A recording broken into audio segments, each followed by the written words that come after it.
Now we have the perfect how it started Tom Holland Spider-Man suit, how it's going Tom Holland Spider-Man suit, and oh my goodness, it is beautiful. I feel like we gotta hit one of them TikTok edits. Does it ever drive you crazy? I'm getting old as shit. But moving on outside of the suit news, we also got information, more specifically rumors on who Sadie Sink is gonna be playing in Spider-Man Brand New Day, and all I gotta say is I was right. So ever since it was announced that Sadie Sink was gonna be playing a role in Spider-Man Brand New Day, a potential new love interest, everyone's fan speculation and theories were fucking crazy. Definitely the one that I did not like at all and I thought was really dumb is that she's playing the real new Mary Jane. No. Of course, everyone thought she could be Jean Grey just because, you know, she looks like Jean Grey. But I never thought, why would they introduce the new MCU X-Men in a Spider-Man Sony movie? It made no sense to me. Marvel is not going to share revenue for one of their characters. They can make all their money by themselves. And this one was never reported. It was actually a fan theory that everyone took as like an actual rumor. But she was going to be playing Mayday Parker, specifically Tobey Maguire's Mayday Parker. And no. Why the fuck would Tom Holland be interested in his own daughter from a different person? That's so Game of Thrones. And if you've been following me, who have I been saying she's going to be playing? From the second we got that casting announcement, I thought she was going to be playing Carly Cooper, who is a very prominent character in the Brand New Day run. She's a forensic scientist for a forensic scientist for the NYPD who becomes romantically involved with Peter at one point and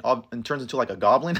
We don't need to go down that route. But my theory was that she was going to be playing Carly Cooper or an amalgamation of Carly Cooper and Jean DeWolf, which would explain why a lot of insiders thought she was playing Jean Grey. Just because the death of Jean DeWolf's storyline could be a good way for them to do the MCU's version of Death of Gwen Stacy. Plus it would be meta because in the comics, Jean DeWolf always had a crush on Spider-Man, but she never let him know that. And well, according to Scooper Divinity Seeker, who has a very hit or miss track record, but I'm going to believe this one because we're getting a lot closer to production, so they probably got some legit details. They are exclusively confirming that Sadie Sink will portray a brand new, say that again, character named Carly in the upcoming Spider-Man Brand New Day movie. And the twist is that she's an amalgamation of two characters from the comics. Now, one thing to note is that the character's name is spelled C-A-R-L-Y, not C-A-R-L-I-E. A lot of people are like, she's not Carly Cooper, she's not Carly Cooper. Yes, she's fucking Carly Cooper because we get a character description that says Carly is a brilliant forensic scientist who becomes a mysterious ally to Peter Parker, but her impulsive investigation instincts lead her to uncover a shadowy organization, ultimately forcing her to seek Peter's help to survive. And apparently there's some giant twist with her character. Now, to be fair, I'm kind of right, kind of wrong. I did get the Carly Cooper and amalgamation part right, but I don't think they're going to be mixing her with Jean DeWolf. A really crazy one would be if she's like a mix of Menace / Lily Hollister or an Osborn. That would be fucking crazy. It actually would be in line with how they made Ned Leeds an amalgamation of Genki, even though Ned Leeds is only Hobgoblin for like a cup of coffee. I mean, that could be an interesting way to do Menace because, you know, Menace is kind of villain. But if I had to guess, she's the one that discovers that Martin Lee is Mr. Negative and he's doing some shady shit, and that's how we get the conflict between Mr. Negative and Spider-Man. But I want to know what Peter Parker's job is in this movie. Is he going to be a photographer? I'm a photographer.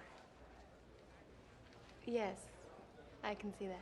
Is he going to be working for J. Jonah Jameson? I need J.K. Simmons back as JJJ and to him have that hater energy. Lex, it's not enough. I need him to surpass Lex Luthor from Superman. 1A. Plus, we know Zendaya's MJ is still in this movie. So I really wonder what her role could be. I know it's going to be a lot smaller, and I've said this ad nauseum, but I really hope the scenes of